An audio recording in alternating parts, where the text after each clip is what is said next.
حضرت سلمہ رضی اللہ تعالیٰ عنہ بیان کرتی ہیں، ایک دفعہ حضور نبی اکرم صلی اللہ علیہ وسلم ایک صحرا میں سے گزر رہے تھے۔ کسی نے آپ صلی اللہ علیہ وسلم کو یا رسول اللہ کہہ کر پکارا۔ آپ صلی اللہ علیہ وسلم آواز کی طرف متوجہ ہوئے، لیکن آپ صلی اللہ علیہ وسلم کو وہاں کوئی نظر نہ آیا۔ آپ صلی اللہ علیہ وسلم نے دوبارہ غور سے دیکھا تو وہاں ایک ہرنی بندھی ہوئی تھی۔ اس ہرنی نے کہا، یا رسول اللہ، میرے نزدیک تشریف لائیے۔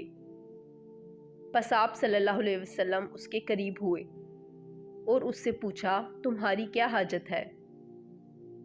اس ہرنی نے کہا، اس پہاڑ میں میرے 2 چھوٹے چھوٹے نومولود بچے ہیں، پس آپ مجھے آزاد کر دیجئے کہ میں جا کر انہیں دودھ پلا سکوں۔ میں دودھ پلا کر واپس لوٹ آؤں گی۔ آپ صلی اللہ علیہ وسلم نے پوچھا، کیا تم ایسا ہی کرو گی؟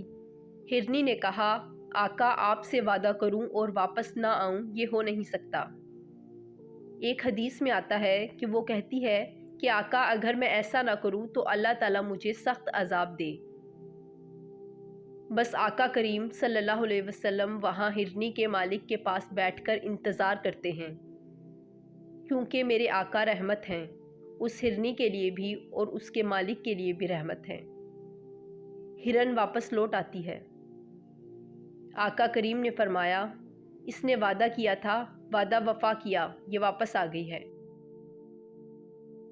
آپ صلی اللہ علیہ وسلم اس ہرن کے مالک سے فرماتے ہیں، کیا تو یہ مجھے بیچتا ہے؟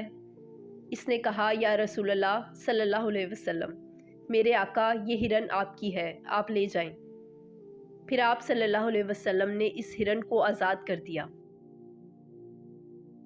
آقا کریم نے جب ہرن کو آزاد کر دیا تو ہرن وہاں صحرا میں رقص کرتی ہے اور کہتی ہے، آج میرا سودا بازار مصطفیٰ میں ہوا ہے۔ گویا کہ خوشی سے رقص کرتے ہوئے زمین پر ٹانگیں مار کر کہتی ہے، یہ ناز یہ انداز ہمارے نہیں ہوتے، جھولی میں اگر ٹکڑے تمہارے نہیں ہوتے۔ ملتی نہ اگر بھیک حضور آپ کے در سے، اس ٹھاٹھ سے منگتوں کے گزارے نہیں ہوتے۔ وہ وہاں سے دوڑتی ہوئی نکلی اور وہ یہ کہتی جا رہی تھی کہ میں گواہی دیتی ہوں اللہ کے سوا کوئی عبادت کے لائق نہیں، اور آپ صلی اللہ علیہ وسلم اللہ کے رسول ہیں۔